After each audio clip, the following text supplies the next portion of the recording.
골로새서 1장 13절에서 23절입니다. 그가 우리를 흑암의 권세에서 건져내사 그의 사랑의 아들의 나라로 옮기셨으니 그 아들 안에서 우리가 속량 곧 죄 사함을 얻었도다. 그는 보이지 아니하는 하나님의 형상이시요 모든 피조물보다 먼저 나신 이시니 만물이 그에게서 창조되되 하늘과 땅에서 보이는 것들과 보이지 않는 것들과 혹은 왕권들이나 주권들이나 통치자들이나 권세들이나 만물이 다 그로 말미암고 그를 위하여 창조되었고 또한 그의 만물보다 먼저 계시고 만물이 그 안에 함께 섰느니라. 그는 몸인 교회의 머리시라. 그가 근본이시요 죽은 자들 가운데서 먼저 나신 이시니 이는 친히 만물의 으뜸이 되려 하시며 아버지께서는 모든 충만으로 예수 안에 거하게 하시고 그의 십자가의 피로 화평을 이루사 만물 곧 땅에 있는 것들이나 하늘에 있는 것들이 그로 말미암아 자기와 화목하게 되기를 기뻐하시리라. 전에 악한 행실로 멀리 떠나 마음으로 원수가 되었던 너희를 이제는 그의 육체의 죽음으로 말미암아 화목하게 하사 너희를 거룩하고 흠없고 책망할 것이 없는 자로 그 앞에 세우고자 하셨으니 만일 너희가 믿음에 거하고 터 위에 굳게 서서 너희 들은 바 복음의 소망에서 흔들리지 아니하면 그리하리라. 이 복음은 천하 만민에게 전파된 바요 나 바울은 이 복음의 일꾼이 되었노라. 아멘. 오늘 말씀 골로새서 1장 13절에서 23절 말씀입니다. 오늘 말씀을 보면서 우리가 그리스도인들 저와 여러분이 세상을 살아갈 때 어떻게 살아가야 되는가? 우리는 그리스도인들은 세상에서 살아갈 때 하나님을 닮아가는 그러한 삶을 살아가야 합니다. 하나님의 자녀이기 때문에 자녀의 모습으로 살아가야 합니다. 그럼 하나님을 닮아가는 삶, 닮아가며 살아가는 그 삶 속에서 오늘 말씀을 보면 우리에게 무엇을 이야기하는가? 화평케 하는 자가 되어야 한다라는 것입니다. 즉 화목하게 하는 자가 되어야 한다는 말씀입니다. 그래서 바울이 20절에서 말하기를 그의 십자가의 피로 화평을 이루사라고 말합니다. 이는 그리스도의 십자가 죽음이 가져온 결과에 대한 이야기입니다. 즉 예수님의 십자가 죽음으로 인해서 하나님과 우리 사이에 화평이 찾아오게 되었다라는 이야기입니다. 이것은 예수님의 십자가 죽음 이전에는 하나님과 우리가 화평한 관계에 놓여 있지 못하고 오히려 불화의 관계에 있었다라는 것을 이야기합니다. 그렇습니다. 우리는 전에 하나님과 원수된 관계에 분명히 있었습니다. 물론 우리가 인간이 처음부터 하나님과 원수 관계에 있었다 그렇게 이야기할 수 있는 것은 아닙니다. 원래 우리는 인류는 하나님의 형상으로 창조된 그러한 존재이기 때문에 창조 당시만 해도 하나님과 매우 친밀한 그런 관계였습니다. 그런데 인류가 인간이 하나님과 맺은 언약을 이제 어기고 배반하고 범죄함으로 인해서 하나님과 어떻게 됐습니까? 원수의 관계가 되었습니다. 그래서 우리 인류는 하나님과 단절되어지는 그런 모습을 겪게 됩니다. 그 이후에 하나님과의 관계가 단절된 이후에 어떻습니까? 우리는 우리 스스로가 하나님과의 관계를 회복할 수 있는 그런 존재가 될 수가 있었습니까? 그렇지 못합니다. 하나님과 우리 사이에 놓인 죄의 담이 너무 높아서 견고해서 우리 힘으로는 결코 그것을 넘어갈 수가 무너칠 수가 없었습니다. 그렇다면 우리에게 남겨진 모습은 무엇입니까? 결국 아무것도 없는 암울한 그러한 절망만 남아있게 되었습니다. 아무 소망이 없었습니다. 그냥 고통 가운데 살다가 멸망하는 것밖에 없었습니다. 그런데 어떻습니까? 이런 인류에게, 인간에게 아주 놀라운 일이 일어나게 된 것입니다. 다시 말하면 하나님과 화평할 수 있는 길이 열렸다. 하나님과 화목할 수 있는 길이 열렸습니다. 누구에 의해서 열렸다라는 것입니까? 하나님에 의해서 열린 것입니다. 하나님의 뜻에, 전적으로 하나님의 뜻에 의해서 그 길이 열렸고, 하나님의 그 길을 열어주시면서 그 길로 들어올 수 있는 하나의 통로를 만들어 주셨는데, 그 통로가 무엇입니까? 바로 우리가 믿고 있는 예수 그리스도입니다. 예수님을 자신과 우리가 만날 수 있는 통로로 만들어 주셨습니다. 무너진 다리에 다리 역할로 예수님을 옮겨 놓으셨습니다. 관계가 단절됐는데 그 단절된 관계를 회복하기 위해서 예수님을 그 사이에, 인류와 하나님 사이에 갖다 놓으셨다라는 것입니다.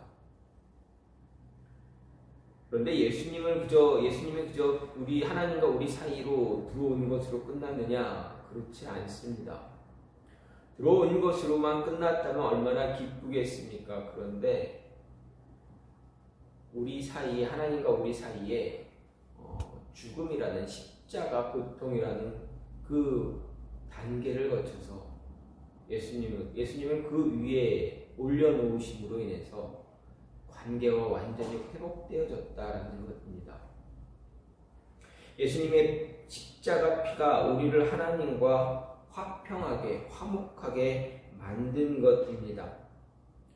십자가의 피만이 하나님과 우리 사이를 화목하게 하는 유일한 방편이 되어진 것입니다. 예수님이 하나님과 우리를 위해서 화목제물이 되었다면, 그런 모습으로 우리에게 다가오셨다면, 그러면 어떻게 됩니까? 하나님을 닮아가는 우리들, 저와 여러분들은 하나님과 세상과의 어떤 예수님이 하신 그 역할을 우리가 그 사이에서 감당해야 된다라는 것입니다. 즉, 세상과 하나님 사이를 화평하게, 화목하게 할 책임, 의무가 우리에게 주어진 것입니다. 그렇기 때문에 바울은 고린도후서 5장 18절에서 분명하게 말합니다. 우리가 화목하게 하는 직분을 받았다라고 분명하게 이야기합니다. 그렇다면 우리는 하나님을 닮아가는 삶을 살기 위해서, 이 직분 잘 감당하기 위해서 어떻게 해야 되는가? 우리가 화목하게 하는 자가 되어야 되는데, 어떻게 하면 우리가 예수님과 같이 화목해 하는 자, 중간에서 세상과 하나님 사이에서 이 연결을 어떻게 할 수 있는가, 어떻게 연결을 할 수 있는가입니다. 먼저 예수님이 우리를 위해서 하신 모든 일들, 모든 사역을 인정할 수 있을 때, 인정할 때 우리도 할 수 있다라는 것입니다. 이 모든 일을 인정하는 자가 되어야 합니다. 오늘 말씀을 보면 13절부터 23절 말씀 끝까지 다 보게 되면 우리가 그리스도인으로서 바른 삶을 살아갈 수 있도록 가르침을 주고 있습니다. 이 가르침은 바로 우리가 하나님을 닮아가는 삶을 살아야 한다라는 것을 이야기합니다. 하나님을 닮아가는 삶을 살아갈 때 가장 먼저 필요한 것, 우리가 하나님의 자녀다라는 것을 우리 스스로 인정하는 것입니다. 다시 말해서 하나님이 우리에게 어떤 분인가도 인정하는 것입니다. 하나님이 우리를 위해서 하신 일이 어떤 일인지 인정하는 것입니다. 우리가 이것을 인정할 때 하나님이 우리를 위해서 하신 일들을 받아들일 수가 있습니다. 그리고 그 일들을 온 세상에 전할 수가 있게 됩니다. 우리가 예수님이 우리를 위해서 하신 일들을 인정하면 우리는 예수님에 의해서 하나님의 자녀가 되는 권세를 얻게 됩니다. 예수님 믿음으로 인해서 우리가 하나님의 자녀가 되었다라는 얘기입니다. 그럼 예수님을 믿는다라는 믿는다라는 것은 예수님이 나를 위해서, 여러분을 위해서 하신 모든 사역을 인정하는 것을 말합니다. 이것을 인정하는 그 순간 우리는 하나님과 세상을 화목하게 화목할 수, 화평하게 만드는 그러한 책임이 우리에게 주어진다라는 이야기입니다. 그러면 예수님이 우리를 위해서 하신 일 무엇입니까? 오늘 말씀에서 오늘 본문을 통해서 바울이 무엇을 이야기합니까? 예수님이 우리를 위해서 하신 일을 오늘 본문을 보면서 예수님이 우리를 위해서 하신 일을 보게 되면 무엇입니까? 우리를 흑암의 권세에서 하나님의 나라의 자녀로 삼아주셨다 이야기합니다. 사랑의 아들로 우리를 붙잡아 주셨다라는 이야기입니다. 죄로 인해서 우리는 죽을 수밖에 없는, 죄로 인해서 우리 안에 사망이 들어왔습니다. 우리는 죽을 수밖에 없는 존재입니다. 그런데 예수님이 오심으로 인해서 우리를 그 사망의 권세에서 끌어내셔서 생명의 나라로, 하나님의 나라로 옮겨주신 것입니다. 그 옮겨주시는 그 순간, 그 일을 하시기 위해서 예수님은 무엇을 하셨습니까? 인간의 몸을 입고 세상에 오셨습니다. 그리고 우리가 당하는 모든 고통, 고난, 그런 것들 다 몸소 체험하셨습니다. 끝내 십자가라는 그 감당할 수 없는 그 고통까지도 감당하시고 십자가 위에서 온몸에 물과 피를 흘리시면서 죽으셨습니다. 죽으심으로 인해서 우리의 죄를 다 속해 주셨다, 사해 주셨다. 예수님의 그 피로 인해서 우리의 모든 죄가 사함받고 부활하심으로 인해서 우리가 죽음에서 생명으로 옮겨졌음을 보여줍니다. 하나님의 형상인 모습으로 인해서, 형상으로서, 또 모든 피조물보다, 모든 창조물보다 먼저 나신 이 역시 예수님입니다. 그래서 요한복음에서 요한은 이야기합니다. 태초에 말씀이 계셨다라고 이야기합니다. 예수님이 세상을 함께 하나님과 같이, 성부 하나님과 함께 같이 세상을 창조하시는 창조주의 모습이었다. 세상의 중심이다. 예수님을 통해서 세상이 돌아가고 있다, 움직이고 있다라는 것을 이야기하고 있습니다. 그래서 창조된 땅에서 보이는 모든 것들, 그리고 혹시라도 보이지 않는 모든 것들, 왕권이나 주권들이 다, 통치자들이, 권세자들이 다 예수님 앞에 무릎 꿇고 있다라고 바울은 오늘 말씀을 통해서 고백하고 이야기하고 있습니다. 이것을 인정하는 자가, 예수님의 이러한 권세를 인정하는 자가 하나님의 자녀로서 예수님이 하나님과 우리를 화평하게 하셨던 그 모습대로 우리가 세상과 하나님을 화평할 수 있게, 화목하게 할 수 있는 그러한 책임을 받은 자로 세워졌다라는 것입니다.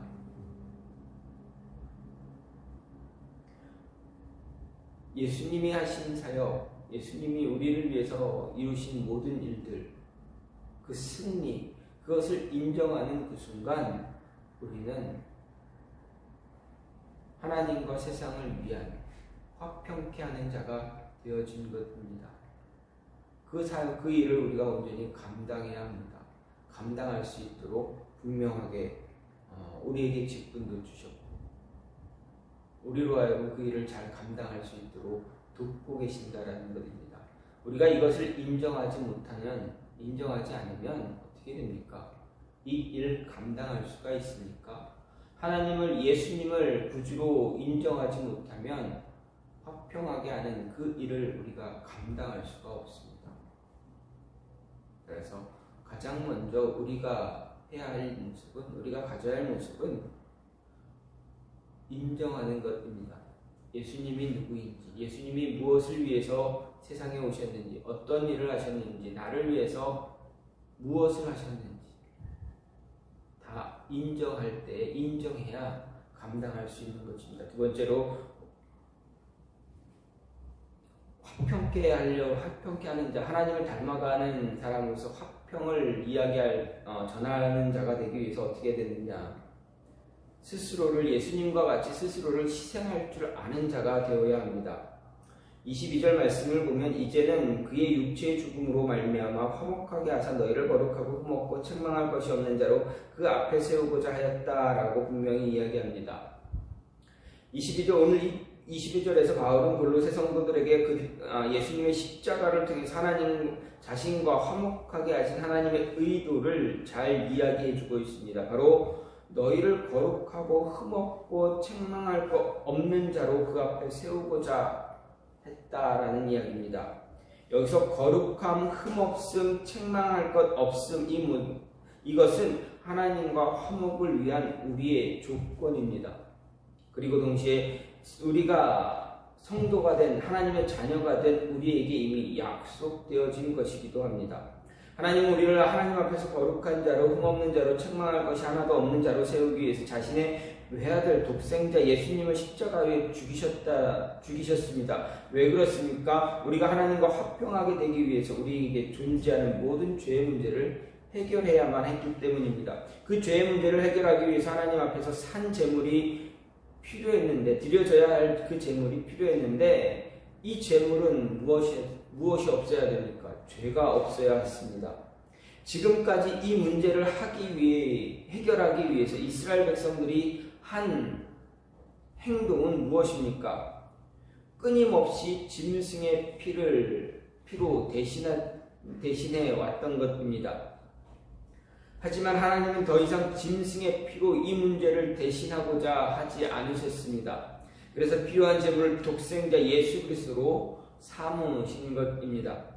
우리를 하나님과 화평하게 하기 위해서 예수님을 희생시키신 것입니다. 그런데 우리가 잊지 말아야 할 그것은 바로 예수 그리스도의 입장입니다. 예수님의 입장을 우리는 잊지 말아야 합니다. 예수님은 아무런 죄도 없는 분입니다. 그럼에도 불구하고 하나님의 성부의 뜻을 받아들이신 분입니다. 우리를 위해 십자가 죽음을 스스로 받아들이셨습니다. 자신과 전혀 상관이 없는 그런 죄 많은 우리를 위해서 스스로 그 험난한 십자가의 길을 걸어가셨다라는 말씀입니다. 분명히 예수님은 그 길 가지 않아도 되셨습니다. 스스로 그 길을 거부할 수도 있었습니다. 능력이 없었던 것이 아닙니다. 능력이 없어서 그 길 가신 것이 아닙니다. 예수님의 말씀을 다시금 새겨보면 모든 것을 거부하고 십자가의 길 가지 않을 수 있었습니다. 또한 십자가 위에서도 스스로 내려오실 수도 있었습니다.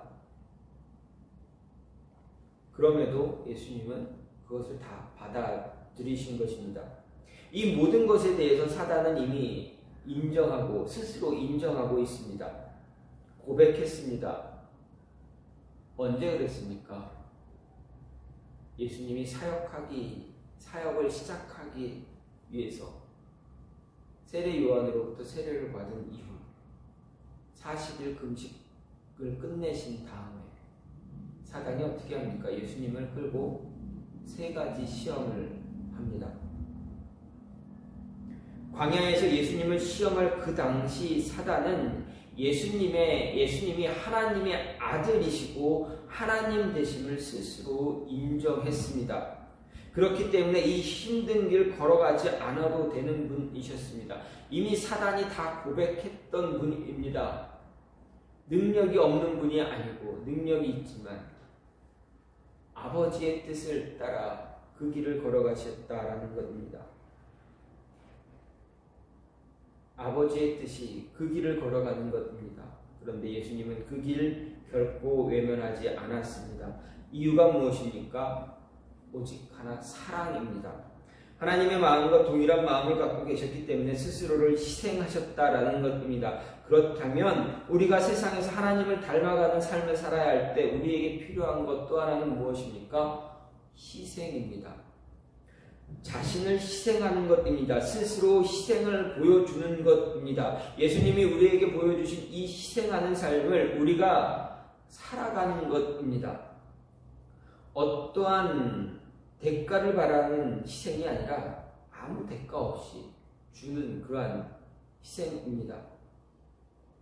진실된 하나님의 자녀가 되기를 원한다면, 정말 하나님의 자녀로 살기를 원한다면 스스로 희생할 수 있는, 희생하는 삶을 살아야 합니다. 그래야 우리의 삶을 보고 세상이 예수 그리스도를 바라볼 수 있기 때문입니다. 뿐만 아니라 그런 삶을 살 수 있게 됩니다. 우리를 보고 예수님을 바라보고 볼 수 있고 우리의 삶을 통해서 그들도 동일한 삶의 삶으로 인해서 하나님과 화평한 모습, 그 모습으로 살아갈 수가 있게 됩니다. 우리 스스로가 먼저 희생할 수 있는 일들 참 세상에 많이 있습니다. 크고 작고 관계없이 우리가 희생할 수 있는 일들이 너무나 많습니다. 그 많은 일들을 통해서 희생의 삶을 살아갈 때 우리는 하나님을, 예수님을 닮아가는 삶을 살게 됩니다. 화평을 이루는 사람으로 살아갈 수 있게 됩니다. 하나의 예를 들어보면, 말씀드려보면, 미국 어느 지방의 철도변에서 일어난 사건입니다. 어느 날 한 소년이 철길을 따라 학교에 가다가 간밤에 내린 폭우로 인해서 철도가 끊어진 것을 발견합니다. 이제 좀 있으면 기차가 지나가는데 이 소년은 어떻게 하면 기차를 세울 수 있을까 생각합니다. 만일 기차가 멈추지 않으면 그 안에 타고 있는 일을 하기 위해서 출근하는 사람들, 여행하는 사람들, 그들의 수백 명의 사람들이 죽음을 당할 수밖에 없기 때문이었습니다. 어떻게 하면 이 기차를 멈출 수 있을까 생각했습니다. 하지만 방법이 떠오르지 않았습니다. 기차가 지나갈 시간이 계속 다가왔습니다. 초조했습니다. 어떻게 하면 될까? 어떻게 할까? 그러다 끝내 소년은 생각한 것이 한 가지가 있습니다. 갑자기 자기의 옷을 웃더리 셔츠를 벗습니다. 하얀색, 흰색 그 셔츠를 벗습니다. 그리고 책가방에서 자신의 필통 안에 있는 작은 칼을 꺼냅니다. 그리고 그 칼로 자신의 넓적다리를 찔렀습니다. 다리에서 흐르는 그 피를 그 흰색 셔츠에 묻힙니다. 하얀색 옷이 순간 빨갛게 붉게 물들었습니다. 그리고 이 소녀는 피를 흘리면서도 피를 빨갛게 물들인 셔츠를 흔들며 기차가 달려오는 쪽으로 달립니다. 그리고 외칩니다. 스톱, 멈추세요. 기관사가 붉은 깃발을 보고 최선을 다해서 기차를 세웠습니다. 뛰어내려와 보니 철도가 끊어져 있는 것을 발견합니다. 기관사가 기차를 세우기 위해서 많은 피를 흘린 소년을 부축해 보았지만 이미 그 아이는 숨을 거두고 말았습니다. 너무 많은 피를 흘려서 숨을 거두고 말았다라는 이야기입니다. 기차가 갑자기 정지하자 어떻게 합니까? 안에 탔던 승객들이 무슨 일인가 밖을 쳐다봅니다. 그리고 나오기도 합니다. 내려왔던 승객들은 이 아이의 죽음을 보고 슬퍼했습니다. 그리고 너 때문에 우리가 살았구나, 너의 희생으로 우리가 살았구나, 이렇게 고백하며 눈물을 흘리는 그런 모습을 가졌다고 합니다. 희생으로 말미암아 한 아이의 희생으로 수백 명의 사람의 목숨이 생명으로, 죽음에서 생명으로 옮겨질 수가 있었습니다. 예수님의 희생, 예수님 한 분의 희생으로 온 인류가 죽음에서 생명으로 옮겨졌습니다. 우리를 하나님과 화평하게 만들기 위해서였습니다. 그러면 우리도 하나님과 세상을 화평하게 하기 위해서 우리도 우리 스스로를 희생할 수가 있어야 합니다. 화평의 도구로 우리에게 책임이 그 의무가 주어졌기 때문에 우리는 그 의무, 그 책임을 잘 감당해야 합니다. 그러기 위해서 우리 스스로를 희생할 수 있는, 우리가 할 수 있는 희생, 크고 작은 모습들 참 많이 있지만 내가 할 수 있는 것을 감당할 때 우리는 하나님을 닮아가는, 예수님을 닮아가는 그런 삶을 살 수가 있습니다. 마지막으로 복음의 소망에서 흔들리지 않을 때 우리는 이러한 화평에 하나님을 닮아가는 삶을 살 수가 있습니다. 23절에서 말합니다. 만일 너희가 믿음에 거하고 터 위에 굳게 서서 너희 들은 바 복음의 소망에서 흔들리지 아니하면 그리하리라. 이 복음은 천하 만민에게 전파된 바여 나 바울은 이 복음의 일꾼이 되었다라고 분명히 이야기합니다. 여기서 바울은 자신을 복음의 일꾼이라 말합니다. 바울이 자신을 복음의 일꾼이라 말하는 것은 스스로 고백하길 모든 것이 하나님께로 났으며 그가 그리스도로 말미암아 우리를 자기와 화목하게 하시고 또 우리에게 화목하게 하는 직분을 주었기 때문이다라고 분명하게 고백했습니다. 즉 우리는 하나님으로부터 세상과 하나님을 화목케 하는 그런 책임을 부여받았다는 이야기입니다. 그러면 우리가 무엇으로 하나님과 세상을 화목할 수 있습니까? 바로 복음입니다. 복음을 통해서 하나님과 세상을 화목하게 해야 합니다. 바울은 이 직분을 온전히 감당하기 위해서 자신을 희생하면서까지 복음을 전하러 다녔습니다. 자신의 생명을 위협하는 사람들이 분명히 있고 그 자신을 죽이기 위해서 쫓아다녔던 사람들이 분명히 있음을 알면서도 어떻게 합니까? 끝까지 그 복음 전하기 위해서 단 한순간도 멈추지 않았습니다. 쉬지 않았습니다. 그뿐입니까? 자신을 죽이려고 하는 사람들까지도 복음을 전했습니다. 그들에게도 복음을 전했습니다. 스스로를 희생하면서 전했습니다. 마치 예수님이 우리를 위해서 자신의 십자가에 내주신 것처럼 바울도 복음을 위해서 자신의 삶 전부를 희생했다라는 이야기입니다. 그에게 복음의 삶의 전부가 된 이유 무엇입니까? 복음에는 소망이 있기 때문입니다. 복음의 소망에서 흔들리지 않는 확신, 믿음이 바울 안에 있었기 때문입니다. 그러면 복음의 소망이 무엇입니까? 복음의 소망은 우리에게 이미 들려진 것으로 복음을 듣고 그리스도를 영접한 자에게 주어진 하나님 나라에서의 영원한 생명에 대한 확신 그리고 기대를 말합니다. 즉 우리는 영원한 생명을 소유하게 되었고 천상의 예루살렘 하나님 나라에 들어가 영원히 살 것을 바라고 기대하고 소망하는 그 모습이 우리에게 임하게 됐다라는 것입니다. 복음을 들음으로 인해서 그 나라가 나의 것이 저와 여러분의 것이 되었다라는 말씀입니다. 그렇기 때문에 지금 우리가 살아가는 이 세상에서 우리에게 주어지는 힘든 어려움, 힘든 것, 어려운 일들, 고난, 고통 다 이겨낼 수 있는, 이겨나야만 하는 그런 모습을 갖게 됩니다. 이 소망 때문에, 이 복음의 소망 때문에 우리는 모든 환난과 시련을 극복할 수가 있습니다. 이 복음의 소망이 우리 안에 확신으로 자리 잡지 못하거나 우리가 이 복음의 소망을 갖고 있지만 흔들리고 있다면, 확신하지 못하고 흔들리고 있다면 어떻게 됩니까? 우리에게 주어지는 환난, 고난, 시련들 이겨낼 수 있습니까? 극복할 수 있습니까? 결코 그럴 수 없습니다. 극복할 수 있는 것, 핍박을 이겨낼 수 있는 것은 소망이 있기 때문입니다. 영원한 나라에 대한 소망, 영원히 사는 영생에 대한 소망이 있기 때문에 그것을 이겨낼 수가 있습니다. 그 소망이 없으면 이 고통을 받는 이유가 무엇이겠습니까? 이 힘든 우리의 삶을 살아가는 이유가 무엇이겠습니까? 무엇 때문에 이렇게 살아가야 됩니까? 소망이 없다면, 살아가는 삶에 대한 소망이 없다면, 미래에 대한, 내일에 대한 소망이 없다면 지금 살아가는 게 무슨 소용이 있겠냐라는 이야기입니다.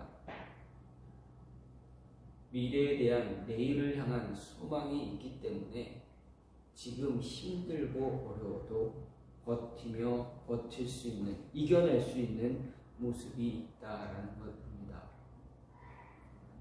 흔들림이 없으면, 흔들리지 않으면 소망을 가질 수가 있습니다. 그 소망을 갖고 있으면 우리에게 주어진 책임, 의무 잘 감당할 수가 있습니다. 우리에게 주어진 책임, 의무는 무엇이라, 바울이 무엇이라 이야기합니까? 화평입니다. 화목해 하는 것입니다. 하나님을 닮아가는, 그리스도를 닮아가는 삶을 살아가면서 화목해하는 그 삶을 만들어가는 것입니다. 그 모습을 만들어가는 것입니다. 소망이 있기에, 흔들리지 않는 소망이 있기에, 확신이 있기에 감당할 수 있는 것입니다. 바울은 우리에게 분명히 이야기합니다. 하나님을 닮아가는 삶, 그리스도를 닮아가는 삶, 그러한 삶을 살아가기 위해선 우리가 화평한 자 되어져야 한다 이야기합니다. 예수님이 하나님과 우리 사이에 화평한 자 되었던 것처럼 우리가 하나님과 세상 사이에서 화평한 자가 되어져야 합니다. 우리를 통해서 예수님을 바라볼 수 있게 만들어야 합니다. 우리가 화평하게 만드는 그런 능력은 없습니다. 대신에 우리를 통해서 예수 그리스도를 바라보게 한다면 화평하게 하는 그런 모습을, 그런 자의 삶을 살아갈 수가 있습니다. 그러기 위해서 바울이 요구하는 것이 무엇입니까? 예수님이 너희를 위해서 한 일들을 인정하라. 그리고 예수님이 희생한 것처럼 너희도 희생하는 삶을 살아라. 그리고 흔들리지 말아라. 복음의 소망에서 흔들리는 자 되지 말아라. 이야기하는 것입니다. 여러분, 하나님을 닮아가는, 예수 그리스도를 닮아가는 그러한 하나님의 자녀 되기를 원합니다. 그런 하나님의 자녀가 되어서 세상을 향해 선포할 수 있는 여러분이 되기를 간절히 소망합니다. 화평을 선포하는, 화목을 이야기할 수 있는 그러한 여러분의 모습이 있기를 간절히 소망합니다. 이 시간 같이 기도하기 원합니다. 하나님, 우리로 하여금 하나님을 닮아가는 삶을 살아갈 수 있게 해달라고, 그러기 위해서 화평한 자의 모습을 갖게 해달라고, 화평한 자의 모습을 갖기 위해서는 예수님이 누구인가, 예수님이 우리를 위해 하신 일이 무엇인가를 우리 스스로 고백하며 인정할 줄 알아야 됩니다. 주여, 우리 입술 통해서 고백하며 인정하게 해달라고, 그리고 우리 스스로를 희생해서 우리의 삶을 통해서, 우리의 희생을 통해서 예수 그리스도를 바라볼 수 있도록, 하나님을 바라볼 수 있도록 해달라고, 그리고 우리 안에 있는 소망 흔들리지 않게 해달라고 이 시간같이 기도하는